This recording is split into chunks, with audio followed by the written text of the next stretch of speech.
ಎಲ್ರಿಗೂ ನಮಸ್ಕಾರ, welcome back to my channel. ಇವತ್ತಿನ ವಿಡಿಯೋದಲ್ಲಿ ವಾಷಿಂಗ್ ಮಷಿನ್ ಬಗ್ಗೆ ಕೆಲವೊಂದು ವಿಷಯಗಳನ್ನು ನಿಮಗೆ ಹೇಳ್ತಾ ಇದ್ದೀನಿ. ಯಾಕಂದರೆ ಒಂದು ವಾಷಿಂಗ್ ಮಷಿನ್ ತುಂಬ ವರ್ಷಗಳ ಕಾಲ ಬಾಳಿಕೆಗೆ ಬರಬೇಕು ಅಂದರೆ ನಾವು ಯಾವ ತಪ್ಪುಗಳನ್ನು ಮಾಡಬಾರ್ದು ಅನ್ನೋದನ್ನು ನಾನು ಇವತ್ತು ಈ ವಿಡಿಯೋದಲ್ಲಿ ನಿಮ್ಮ ಜೊತೆಗೆ ಶೇರ್ ಮಾಡ್ತಾ ಇದ್ದೀನಿ. ಹಾಗಾಗಿ ವಿಡಿಯೋನ ಕೊನೆವರೆಗೂ ಸ್ಕಿಪ್ ಮಾಡಿದೆ ನೋಡಿ, ಆಯಿತಾ. ಸೊ ಈ ಒಂದು ವಾಷಿಂಗ್ ಮಷಿನ್ ಏನಿದೆ, ನಾವು ಇದನ್ನು 8 ವರ್ಷಗಳ ಹಿಂದೆ ತೊಗೊಂಡಿದ್ದು. ಸೊ ಇನ್ನೂವರೆಗೂ ಕೂಡ ಯಾವುದೇ ಕಂಪ್ಲೇಂಟ್ಸ್ ಇಲ್ಲ. ನಾನು ಮಾಡಿದ ಒಂದು ಚಿಕ್ಕ ತಪ್ಪಿನಿಂದ ಒಂದು ಪಾರ್ಟನ್ನು ಚೇಂಜ್ ಮಾಡಬೇಕಾಗಿ ಬಂತು. ಅದಾದಮೇಲೂ ಸಹ ತುಂಬ ಚೆನ್ನಾಗಿ ಈ ಮಷಿನ್ ರನ್ ಆಗ್ತಾ ಇದೆ. ಹಾಗಾಗಿ ನಾನು ಕೈಗೊಂಡ ಕೆಲವೊಂದು ಎಚ್ಚರಿಕೆ ಕ್ರಮಗಳನ್ನು ನಾನು ಇವತ್ತು ನಿಮ್ಮ ಜೊತೆಗೆ ಶೇರ್ ಮಾಡ್ತಾ ಇದ್ದೀನಿ. ಸೊ ಈ ವಿಡಿಯೋ ನಿಮಗೆ ಯೂಸ್ ಆಗುತ್ತೆ ಅಂತ ಅನ್ಕೋತೀನಿ. ಇವಾಗ ಪ್ರತಿಯೊಬ್ಬರ ಮನೆಯಲ್ಲೂ ವಾಷಿಂಗ್ ಮಷಿನ್ ಇರುತ್ತಲ್ವ, ಹಾಗಾದರೆ ನಿಮ್ಮ ಮಷಿನ್ ಕೂಡ ತುಂಬ ದಿನ ಬಾಳಿಕೆ ಬರಬೇಕು ಅಂದರೆ ಈ ಒಂದು ಇಷ್ಟು ತಪ್ಪುಗಳನ್ನು ನೀವು ಕೂಡ ಖಂಡಿತ ಮಾಡಬೇಡಿ. ನಿಮ್ಮ ಮಷಿನ್ ಕೂಡ ತುಂಬ ವರ್ಷಗಳ ಕಾಲದವರೆಗೆ ತುಂಬ ಚೆನ್ನಾಗಿ ಬಾಳಿಕೆಗೆ ಬರುತ್ತೆ. ಹಾಗಾದರೆ ಬನ್ನಿ ವಿಡಿಯೋನ ಸ್ಟಾರ್ಟ್ ಮಾಡೋಣ. ವಿಡಿಯೋ ಸ್ಟಾರ್ಟ್ ಮಾಡೋಕ್ಕಿಂತ ಮುಂಚೆ ಯಾರೆಲ್ಲ ನನ್ನ ಚಾನಲನ್ನು ಸಬ್ಸ್ಕ್ರೈಬ್ ಮಾಡಿಲ್ಲ, ದಯವಿಟ್ಟು ಸಬ್ಸ್ಕ್ರೈಬ್ ಮಾಡಿ. ನೋಡಿದರೆ ತುಂಬಾ ಸಂತೋಷ. ಹಾಗಾದರೆ ಬನ್ನಿ ವಿಡಿಯೋ ಸ್ಟಾರ್ಟ್ ಮಾಡೋಣ. ಗೊತ್ತಿದ್ದೋ ಗೊತ್ತಿಲ್ಲದೇನೋ ನಾವು ಮಾಡುವಂಥ ಮೊದಲನೆಯ ತಪ್ಪು ಅಂತ ಅಂದರೆ ಅದು ಓವರ್ಲೋಡಿಂಗ್. ಹೌದು, ಕೆಲವೊಂದು ಸಲ ಏನಾಗುತ್ತೆ, ಬಟ್ಟೆಗಳು ತುಂಬ ಇದೆ ಅಂತ ಗೊತ್ತಿದ್ರೂ ಸಹ ಏನಾಗಲ್ಲ ತಗೋ ಮಷಿನಲ್ಲಿ ಹಾಕಿದರೆ ಅಂತ ನಾವು ಮಷಿನಿಗೆ ಹಾಕಿಬಿಡ್ತೀವಿ. ಸೊ ಹೀಗೆ ಮಾಡೋದ್ರಿಂದ ಮಷಿನ್ಗೆ ತುಂಬ ಡ್ಯಾಮೇಜ್ ಆಗುತ್ತೆ.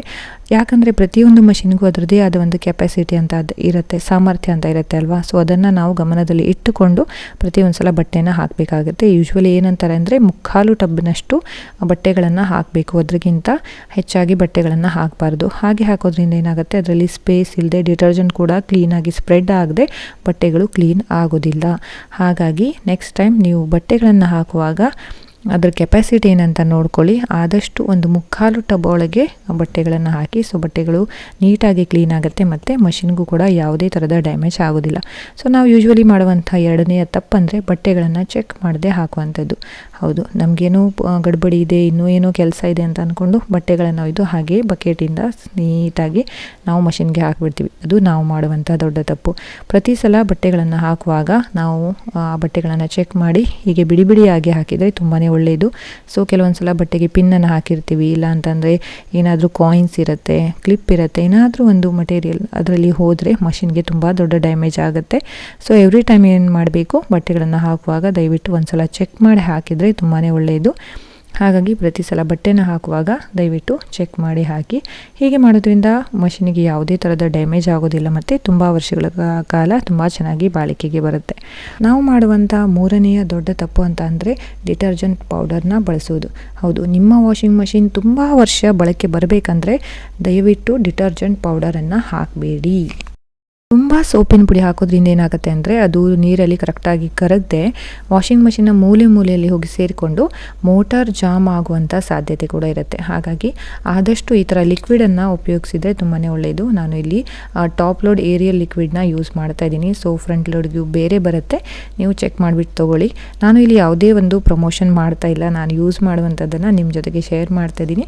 ಮತ್ತೊಂದು ಅಂತ ಅಂದರೆ ನೀವು ಲಿಕ್ವಿಡ್ ಇರಲಿ ಅಥವಾ ಪೌಡರ್ ಹಾಕೋದಿರಲಿ, ಅದನ್ನು ಏನು ಮಾಡಬೇಕು ಅಂತಂದರೆ ಈ ಥರ ನೀರು ಫ್ಲೋ ಆಗ್ತಾ ಇರುವಾಗ ಹಾಕಿದರೆ ತುಂಬಾ ಒಳ್ಳೆಯದು. ಸೊ ಮೊದಲಿಗೆ ನಾವು ಲಿಕ್ವಿಡ್ ಅಥವಾ ಡಿಟರ್ಜೆಂಟ್ ಪೌಡರನ್ನು ಹಾಕಿ ಆಮೇಲೆ ನೀರು ಬಿಟ್ಟರೆ ಪೌಡ್ರ್ ಅಲ್ಲೇ ಆ ಟ್ರೇಯಲ್ಲೇ ಸ್ವಲ್ಪ ಉಳಿಯುತ್ತೆ. ಹಾಗಾಗಿ ಏನು ಮಾಡಿ, ನೀರು ಫ್ಲೋ ಆಗ್ತಾ ಇರುವಾಗ ನೀವು ಲಿಕ್ವಿಡನ್ನು ಅಥವಾ ಪೌಡ್ರನ್ನು ಹಾಕಿದರೆ ತುಂಬಾ ಒಳ್ಳೆಯದು. ಈ ಥರ ಲಿಕ್ವಿಡನ್ನು ಬಳಸೋದ್ರಿಂದ ಬಟ್ಟೆಗಳು ಕೂಡ ತುಂಬ ಕ್ಲೀನ್ ಆಗುತ್ತೆ ಮತ್ತು ಮಷಿನ್ ಕೂಡ ತುಂಬ ವರ್ಷಗಳ ಕಾಲ ತುಂಬ ಚೆನ್ನಾಗಿ ಬಾಳಿಕೆ ಬರುತ್ತೆ. ಸೊ ನಾವು ಮಾಡುವಂತಹ 4ನೇ ತಪ್ಪು ಬಂದುಬಿಟ್ಟು ನೆನೆಸಿಟ್ಟ ಬಟ್ಟೆಗಳನ್ನು ಮಷಿನ್ಗೆ ಹಾಕೋದು. ಹೌದು, ನೆನೆಸಿಟ್ಟ ಬಟ್ಟೆಗಳನ್ನು ಮಷಿನ್ಗೆ ಹಾಕೋದು ತಪ್ಪಲ್ಲ, ಆದರೆ ಅದಕ್ಕೆ ಒಂದು ಪ್ರೊಸೀಜರ್ ಇದೆ. ಆ ಥರ ಹಾಕಿದರೆ ಒಳ್ಳೆಯದು. ನಾನು ನಿಮ್ಗೆ ಹೇಳಿದ್ನಲ್ವ, ಒಂದು ಪಾರ್ಟ್ ಚೇಂಜ್ ಮಾಡಬೇಕಾಗಿ ಬಂತು ಅಂತ, ಅದು ಇದೇ ಕಾರಣಕ್ಕೆ. ನಾನೇನು ಮಾಡ್ತಿದ್ದೆ ಅಂದರೆ ವಾಷಿಂಗ್ ಮಷಿನಲ್ಲಿ ನೆನೆಸಿದ ಬಟ್ಟೆಗಳನ್ನು ಹಾಕುವಾಗ ಒಂದೆರಡು ಸಲ ನೀರು ಬೋರ್ಡ್ ಮೇಲೆ ಬಿದ್ದುಬಿಟ್ಟಿತ್ತು. So board ಹಾಳಾಗೋಯಿತು. ಹಾಗಾಗಿ ನನಗೆ ಬೋರ್ಡನ್ನು ರೀಪ್ಲೇಸ್ ಮಾಡಬೇಕಾಗಿ ಬಂತು.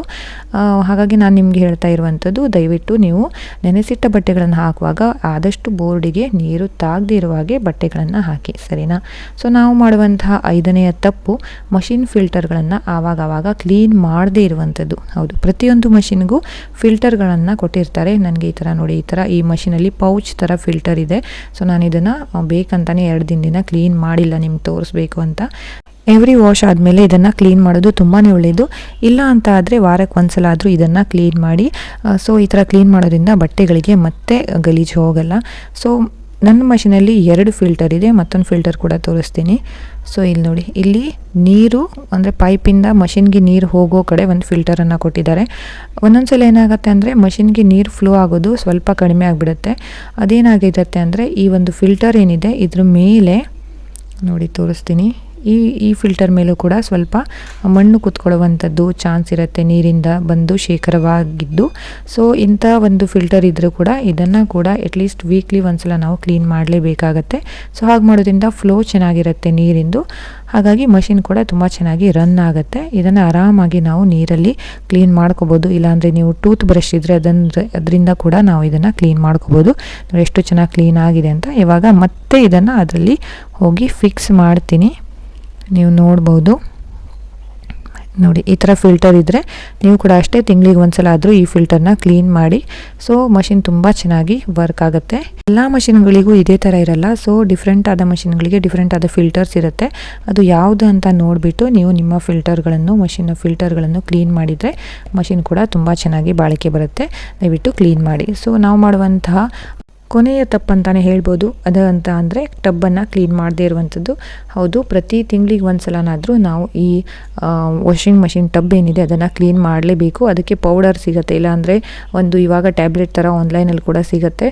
ಸೊ ಅದನ್ನು ಪರ್ಚೇಸ್ ಮಾಡ್ಬೋದು. ಇಲ್ಲ ಅಂತ ಅಂದರೆ ನೀವು ಮನೆಯಲ್ಲಿ ಉಪಯೋಗಿಸುವ ಏನು ಅಡುಗೆ ಸೋಡಾ ಇರುತ್ತೆ ಅದನ್ನು ಕೂಡ ಹಾಕಿ ನಾವು ಟಬ್ಬನ್ನು ಕ್ಲೀನ್ ಮಾಡಬಹುದು. ಈ ವಿಡಿಯೋದಲ್ಲಿ ಯಾವ ತಪ್ಪುಗಳನ್ನು ನಾವು ಮಾಡಬಾರ್ದು, ಯಾವ ತಪ್ಪುಗಳನ್ನು ಮಾಡದೇ ಇದ್ದರೆ ನಮ್ಮ ವಾಷಿಂಗ್ ಮಷಿನ್ ತುಂಬ ವರ್ಷಗಳ ಕಾಲ ಬಾಳಿಕೆ ಬರುತ್ತೆ ಅನ್ನೋದನ್ನು ನಾನು ವಿವರವಾಗಿ ಹೇಳಿದ್ದೀನಿ.